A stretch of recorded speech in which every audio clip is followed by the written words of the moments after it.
Yay Networks. Welcome to another episode of Plastic Surgery Uncensored. I'm your host, Dr. Rady Rahban.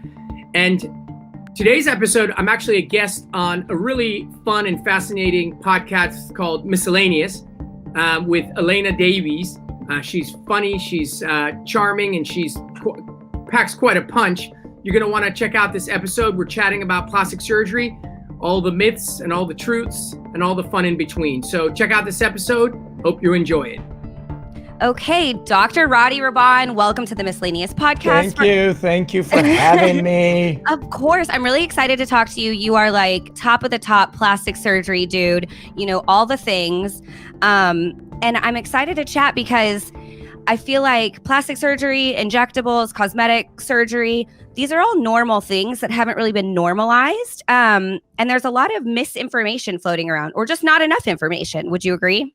Yeah, I think it's actually misinformation more than not enough information. As a matter of fact, we're in like a twilight zone of too much information. You know, your mom's generation didn't know much. If they wanted to know something, they'd ask a friend. This generation jumps on TikTok and is overwhelmed with 1,000 videos. So we're definitely have no shortage of information, but it's usually pretty shitty. Yeah, I have noticed. I mean, to be fair though, TikTok did help me get diagnosed with ADHD. So like shout out to TikTok. But the number of other things I've seen on the internet that are just like wildly untrue, but believable is pretty shocking. I agree. So what I was reading up about you because, you know, I'm responsible and I prep for my podcast. No, I don't. But I was reading up about you because you're very interesting. You have always had like a knack for like art and I believe I read something about enjoying architecture and having like a natural gift in that. And I feel like not a lot of people really recognize how much art and like artistic ability is needed on the side of cosmetic surgery. It's not just medicine.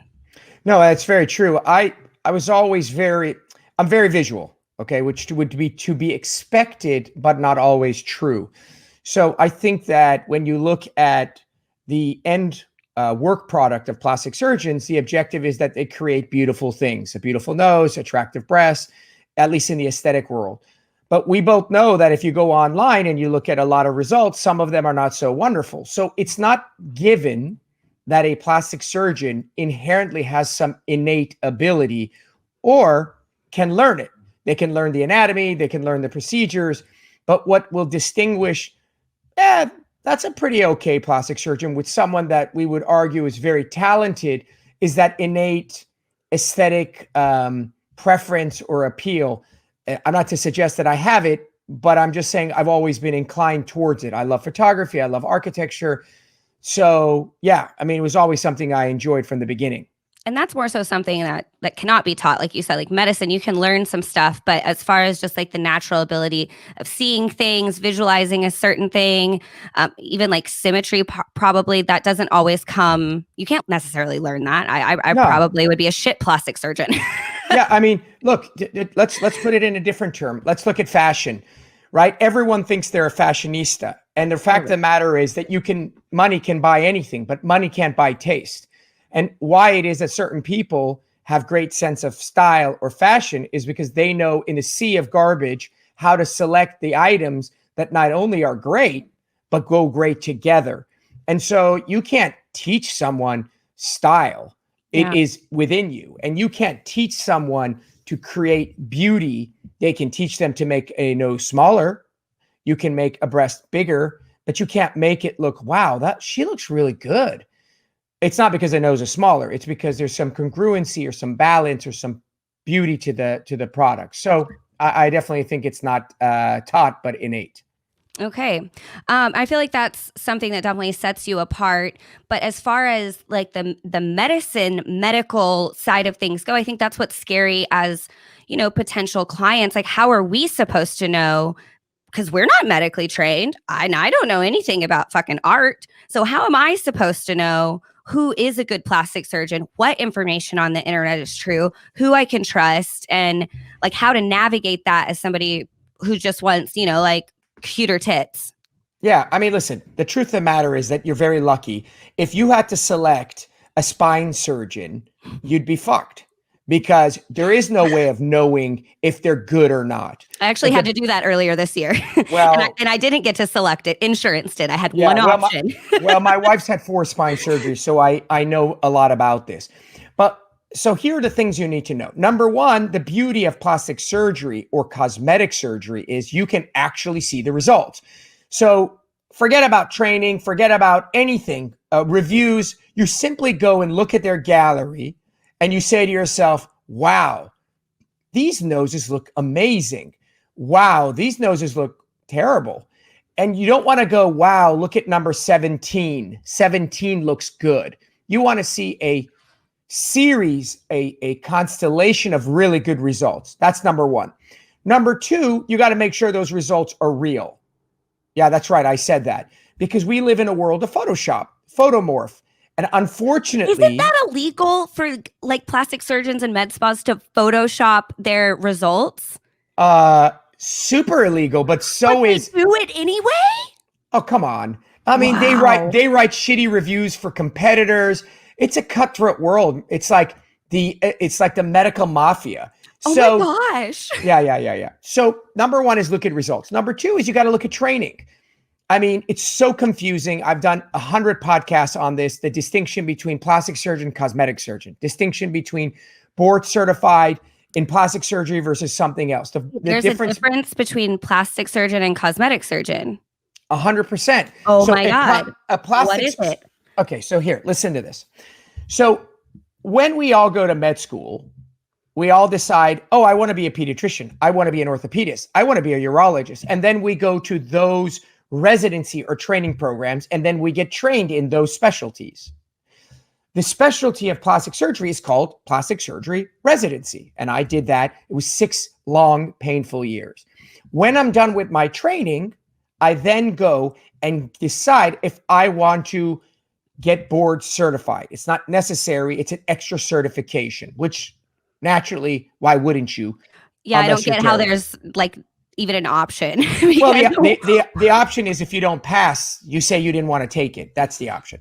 Okay. So but you can still perform surgery on people even though you didn't pass this one really important test. 100%. So that's not even the worst part. Oh, good. At least you're a plastic surgeon.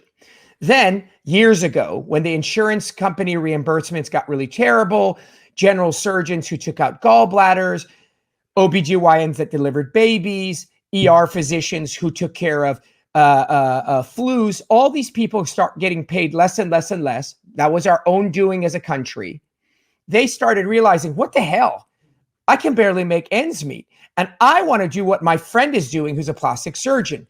So they created another parallel universe called cosmetic surgery. It's called the cosmetic surgery world.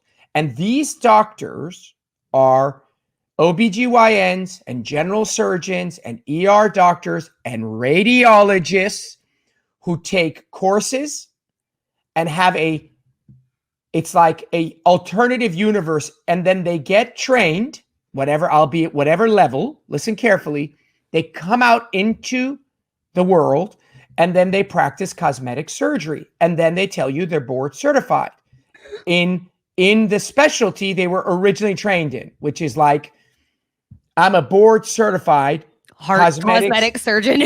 that was board certified in OBGYN. So OBGYNs are doing tummy tucks. Okay.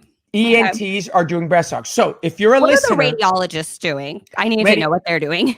Liposuction. Oh my God. Boob jobs, rhinoplasties. Dermatologists are doing facelifts. So listen carefully because I really want people to understand this. You need to do your homework. The fact that somebody has a fancy website, they have 450,000 followers, a little blue check mark, and they have influencers giving them shout outs, does not mean that they are a plastic surgeon who's board certified. So you asked me a very important question. How the hell do I know who the hell is real and who's not? So I'm giving you the tools. None of these in and of themselves are enough, but the sum total of these make it so that you're more likely to end up with someone legit than some sketchy, fly by night, strip mall kind of guy. Just a radiologist trying to give you a little bit of liposuction. You got it. Casual Tuesdays. You got it. You think it's sad, but so true. So you go look at their results, a lot of them. You make sure they're well-trained. You scour the internet for the negative reviews. You call the California Medical Board if you're in California or whatever state you're in. I can't tell you the number of super famous practitioners. By famous, I mean lots of followers that have their license either suspended temporarily or they're on suspension or probation, and they just bypass that by just marketing the hell out of social media with influencers. You know who they are, right? Influencers. Yeah, I'm familiar. They're the worst. God. Damn.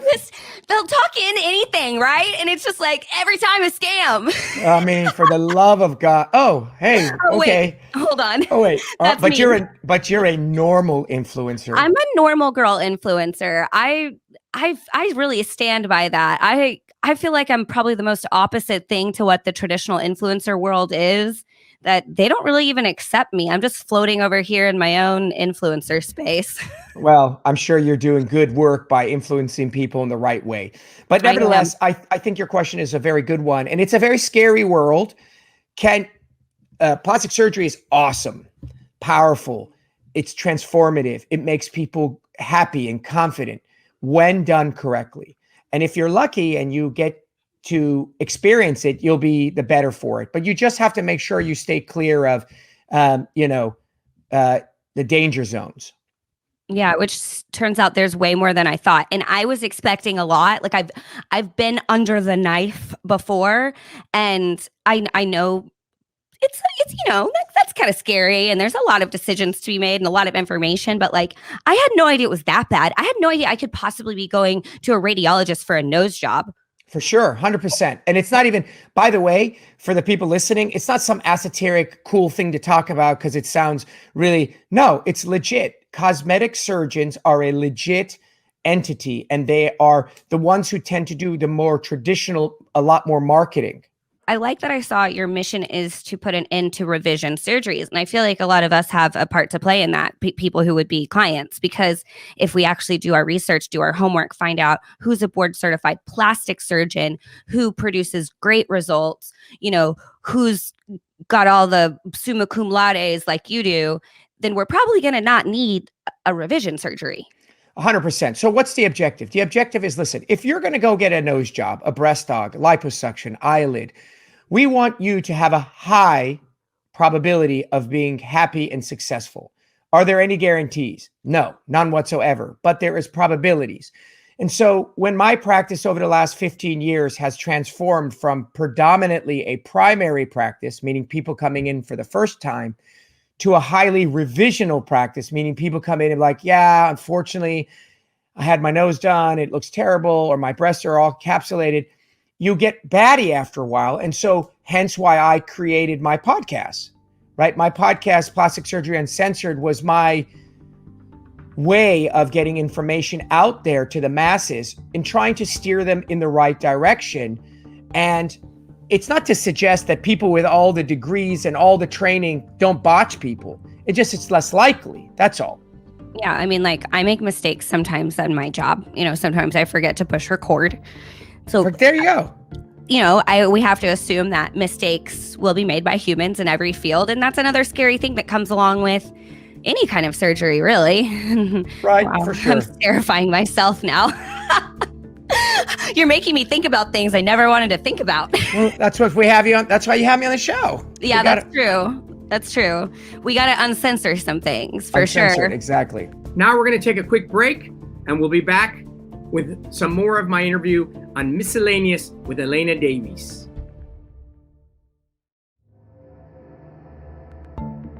Okay, so as far as surgeries, plastic surgeries go, are there some that are more dangerous, more risky than others? Are they all like the same kind of baseline risk? No, that's a great question. So the question is what we determine as risk. If the risk we're referring to is dying, okay. Yes.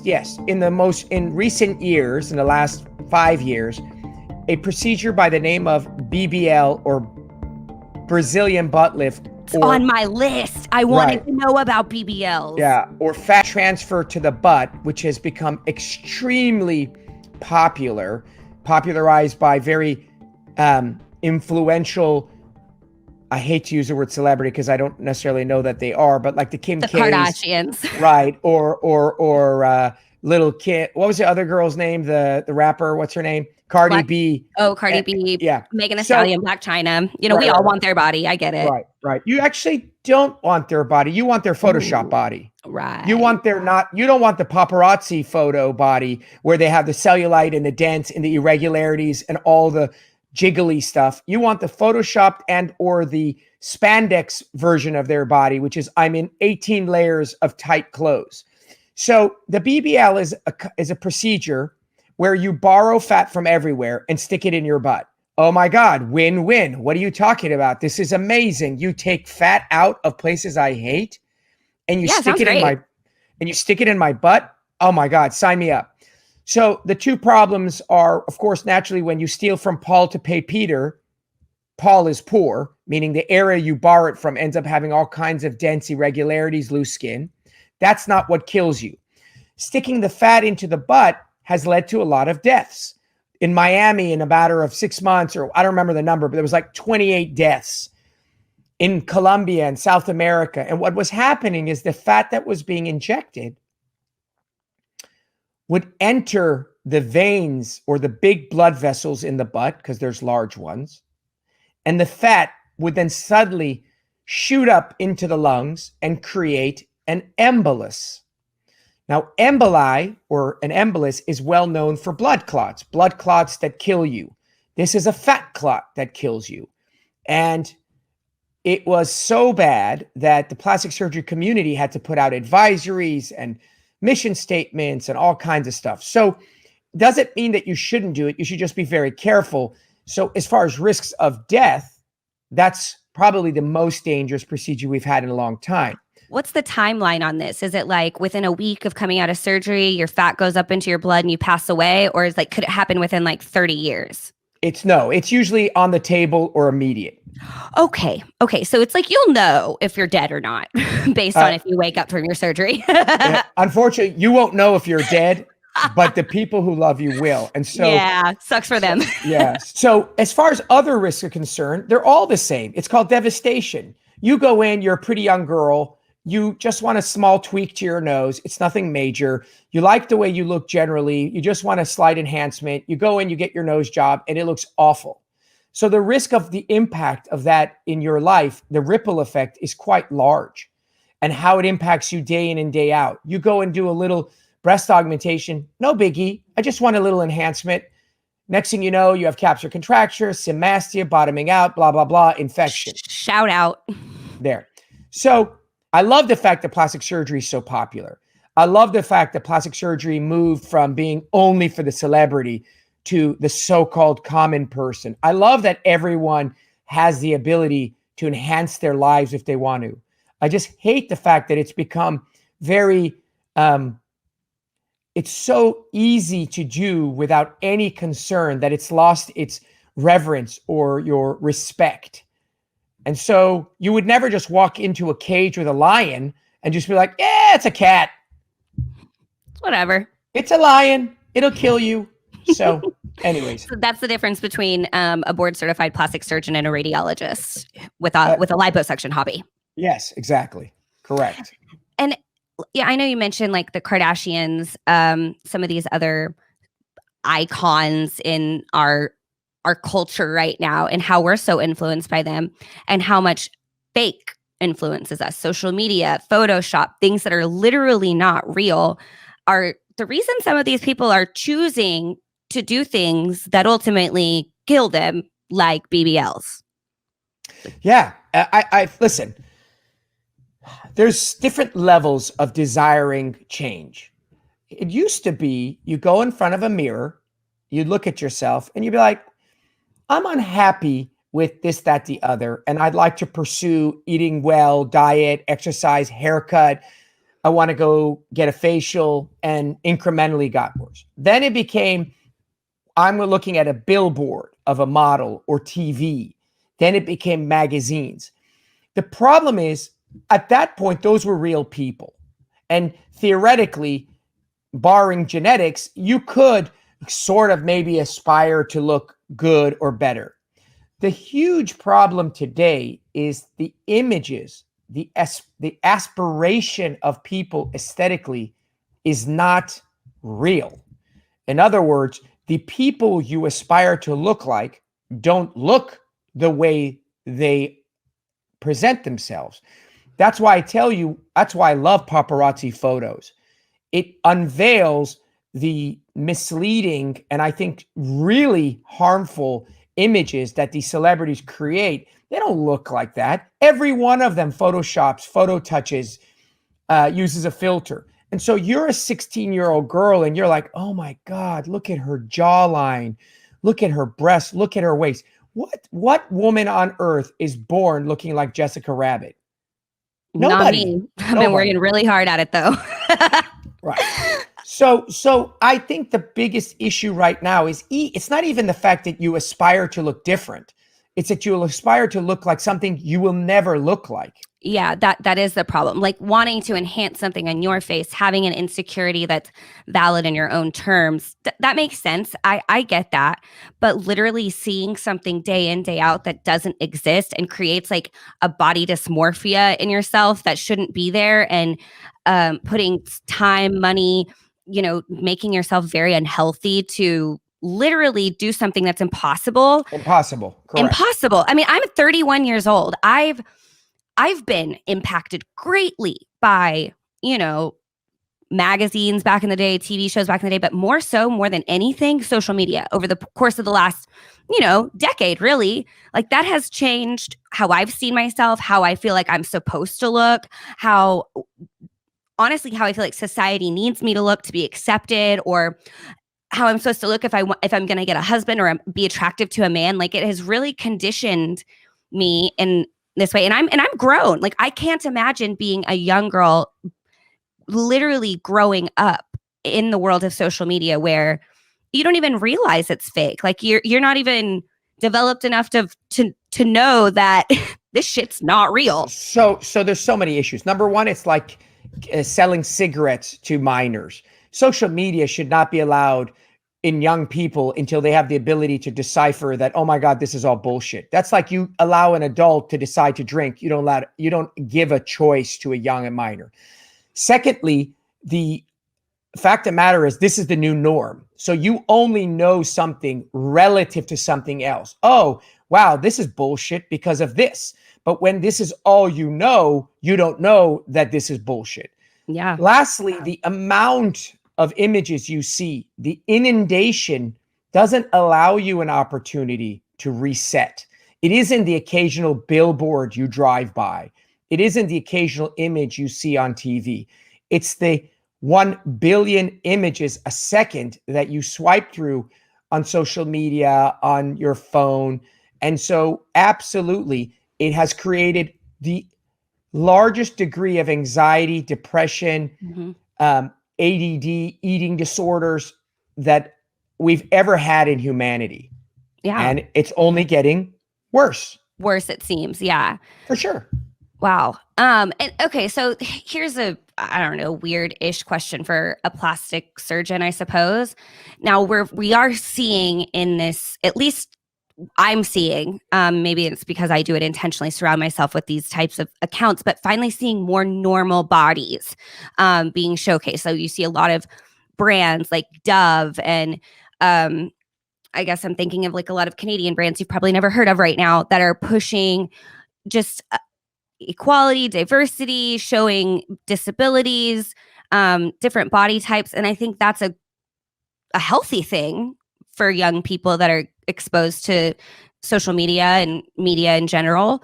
But do you feel like that negatively impacts your world, or is that something you think is for the healthier, for the greater good? Oh, no, it's not going to impact our world at all. There's no shortage of individuals who, from a healthy standpoint, seek plastic surgery. I don't need to create insecurities to seek patients. As a matter of fact, as a matter of fact, I'll give you a perfect example. Very often patients come in and say, "Hey, doctor," I say, "How can I help you? What are you here for?" And when they start by saying, "I'm not sure, what do you think I need?" I always say, "You need nothing. If you don't have an issue, I'm not going to create one in you." In other words, I could look at you and I could just take you apart. Your left eyebrow is higher than your right. You got a wrinkle under your right lip. Your lip is what? That's just crazy. You're creating the insecurity from which you end up benefiting on.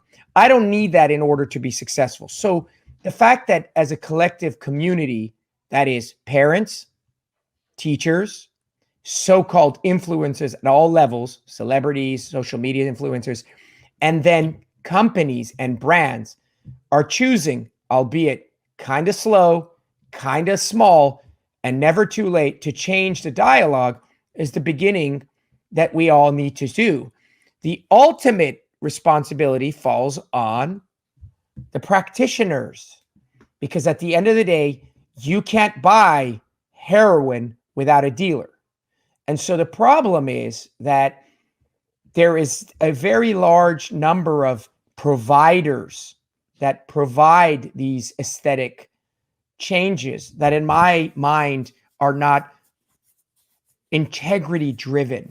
So you're saying that, if I were to come into your practice and be like, "Yo, help me out," and you're like, "What do you need?" And I'm like, "I don't know, man, make me cute," you'd be like, "No." But if I went to a lot of their competitors, there are people that you think would take advantage of just the open-ended question and be like, "Yeah, actually, this is kind of fucked, and we're going to need to, fix that up. And those are not even," and literally just take my money. 1,000%. I hear it every day. Like, "Oh, I went on this consult. I was so turned off." I'm like, "Why?" She's like, "I went in for my nose." And he's like, "Your breasts are small." Like, are you kidding me?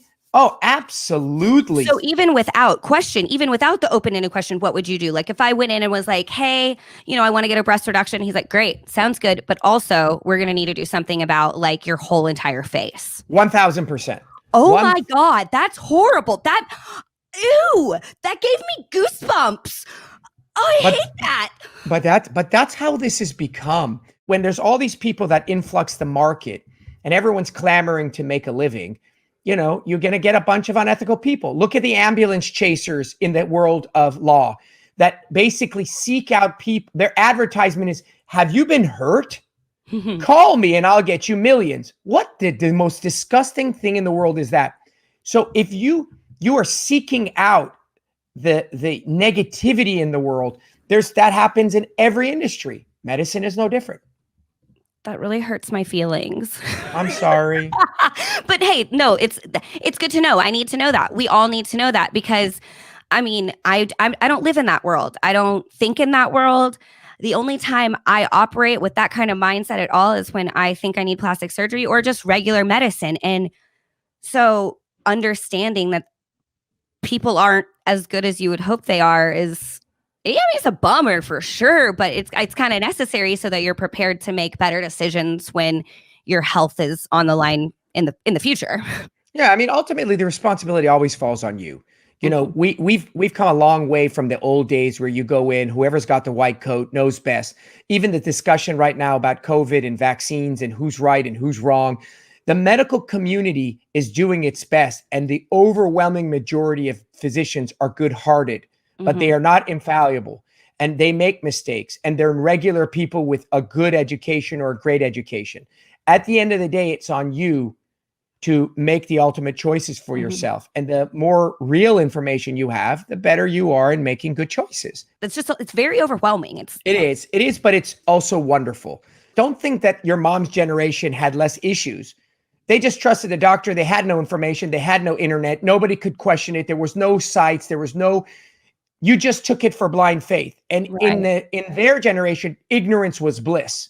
So you could arguably stick your head in the sand and regress to your mom's generation. Don't ask, don't inquire, just go with the flow. Now you have endless amount of information. Yes, too much information, but would you rather have too many options or no option?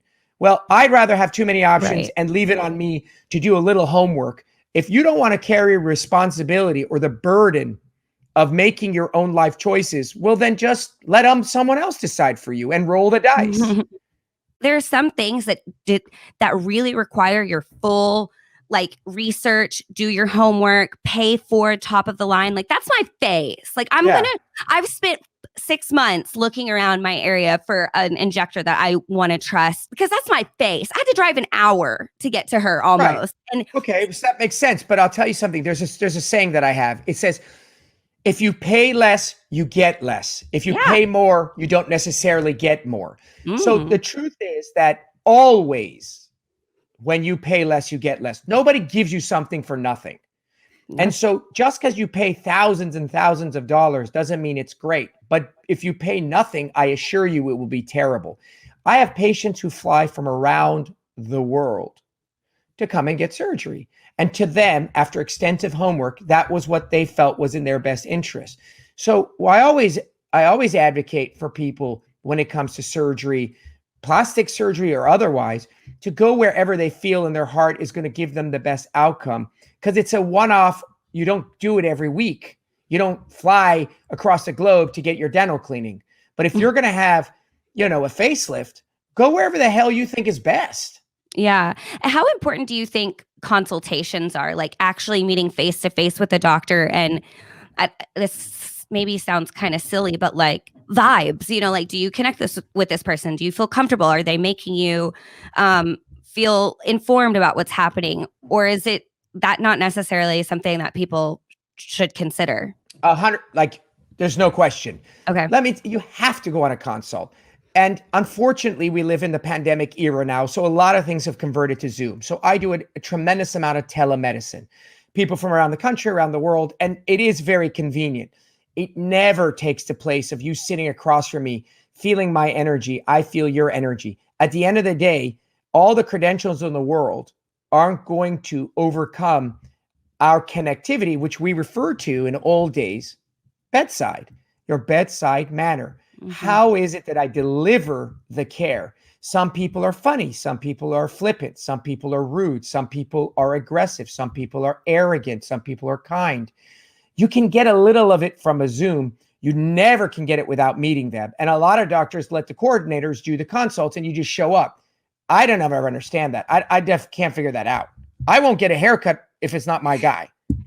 Yeah. Like once you got to lean into what's good. Like once you find the good thing, stick with it. And if you can't find out if it's good or not, why are you going with it? For sure. What are your thoughts on injectables? I hear a lot of, and I've already admitted that I've been getting Botox. I've gotten in fillers in the past. But I do hear a lot of mixed reviews about it. Some people saying that it makes you look worse in the long run. It's not worth it. But then also like, hey, look how cute I am right now. So kind of hard to fight that one. Yeah, I mean, it's unarguable. I wasn't sure if it was a filter or not, but I'm assuming that's what you look like. Yeah, I'm stunning. Thank you. So this is my thoughts. So anyone who listens to me knows that I love analogies. So the problem is not the ingredients. The fact that my wife is Russian, so the fact that my borscht tastes terrible is not because borscht is bad. It's because I'm a terrible chef. I don't know how to make it. My mother-in-law, badass. So the issue at hand is not fillers. The issue at hand is not Botox. The issue at hand is not rhinoplasties. The issue at hand is not lip injections. The issue at hand is who is the one performing it? And as a result, how much of it did they put? Where do they put it? What kind do they select? So filler is a tool. And when the tool, the screwdriver, is used to screw in the screw, it's an incredible tool. When you use a screwdriver to put in a nail, it fails miserably. So if you give the tool to the wrong person, they're going to be like, wow, this screwdriver shit don't work. I don't even know why even people are using screwdrivers. What were you doing with it? Well, I was trying to put this nail in, it just doesn't work. Well, you're an idiot, first. And second of all, that's not what we use screwdrivers for. So fillers are incredible. They're designed to volumize areas that are depleted. They can create contour and great shape. Why are we in trouble? Because right now, the average person injecting filler doesn't know shit from Cheyenne. There's some nurse who got a weekend course that used to be an ER nurse and wanted to be on Instagram. And so I do all my own injectables. I have no nurse injector, no nothing. You have to wait 6 months to see me. But I put in 1 or 2 syringes. You go to a regular spa and you get 18 syringes. So the syringe filler is getting a bad rap. That's just the bottom line. And so I think the real issue at hand is definitely not filler or Botox, but rather the person utilizing the tool incorrectly. So, and you're probably going to give the same advice as before. How do we as potential customers and clients go about finding the person who's right for us? Research, following. Sometimes I think people don't know even how to tell which results are good and which are bad. Well, I mean, you obviously know that you like chocolate and you hate vanilla. So if you look at someone's work and you're like, wow, that looks pretty good. It doesn't matter your friends think it looks like shit. You like it. That's what you're doing. It's aesthetic. Secondly, the beauty of Botox and filler is you get it, it's reversible if you are not an idiot and get stuff injected that's permanent, which you should never get. So even if you go to a colorist and they do a horrible job, my God, your highlights are terrible. She was awful. Okay, no harm, no foul. You go somewhere else. I am not a fan of going to low-level people. The reason you go to low-level people are people that are trained like nurse injectors or whatever is because it's convenient. They have a lot of time.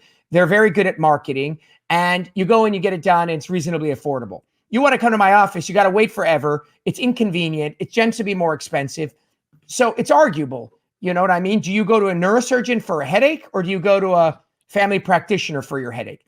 So I think there is no right answer.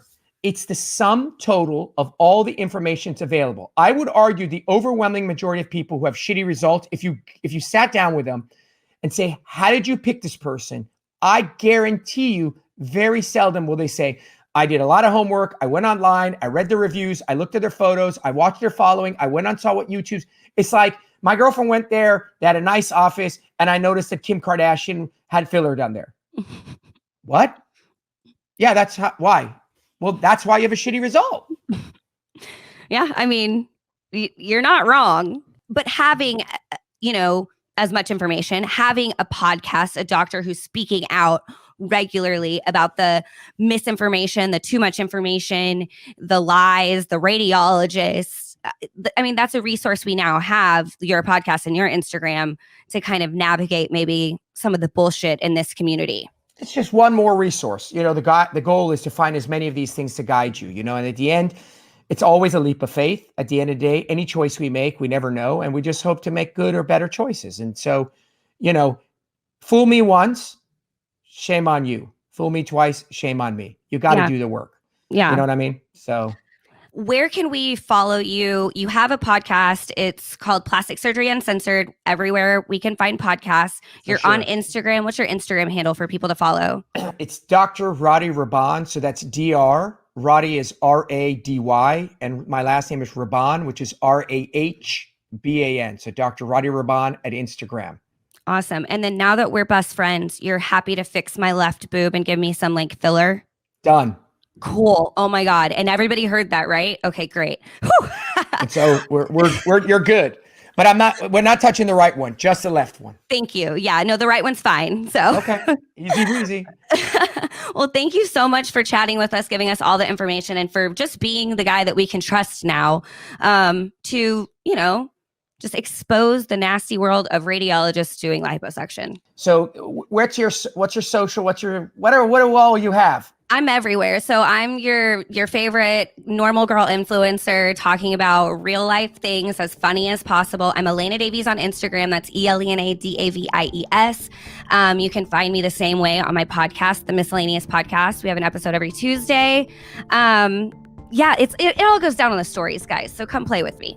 And it's the normal girl influencers like you who can bring light to these topics on their shows, which are done in order to create content and influence people. So why not influence them well? So good for you. Yeah, good for the both of us. Are we heroes? Wow. Okay, I think we are. Well, that wraps up another episode of Plastic Surgery Uncensored. Thank you, Elena Davies, for having me on your show and as a guest. I hope you guys found this interesting and fun. And as always, subscribe, download, and most importantly, share the podcast with those that you love, because without you, there's no purpose of me being here. Until next week, This is Dr. Rady Rahban. Thank you for listening to Plastic Surgery Uncensored with Dr. Rady Rahban. We would love your feedback. If you enjoyed this episode or if you find our podcast helpful, tell us why. Leave us a review and make sure you subscribe on your favorite podcast platform. If you have a topic you would like for us to discuss in an upcoming episode, please reach out to us on Instagram at Dr. Rady Rahban, on Facebook at Rady Rahban, or at RadyRahban.com.